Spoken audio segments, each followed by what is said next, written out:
Hello అందరికీ ఈరోజు హెల్దీగా జొన్న జావ చేసుకుందాం రండి. ఫస్ట్ జొన్న రవ్వని కడిగి 1 అవర్ ముందు నానబెట్టుకుందాము. ఇప్పుడు ఒక గిన్నె తీసుకొని దానిలో 2 గ్లాసెస్ వాటర్ పోసుకుందాము. ఈ వాటర్ మసులుతున్నప్పుడు మనం ముందుగా రెడీ చేసి పెట్టుకున్న జొన్న రవ్వని దీంట్లో వేసుకుందామండి. ఇప్పుడు ఇది మసులుతున్నప్పుడు 1 స్పూన్ సాల్ట్ యాడ్ చేసుకుందాం. ఇప్పుడు ఒకసారి కలుపుదామండి.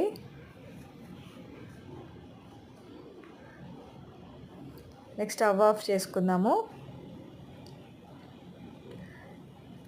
తర్వాత దీంట్లో 1 కప్ క్యారెట్ తురుము, కొంచెం కొత్తిమీర, కొన్ని ఆనియన్స్ వేసుకుని ఒకసారి కలుపుకుందాం. అంతే అండి, చాలా టేస్టీగా ఉంటుంది. ఇది డయాబెటిక్స్ వాళ్ళకి, వెయిట్ లాస్ ఉన్న వాళ్ళకి చాలా యూజ్ అవుతుంది. Thank you for watching.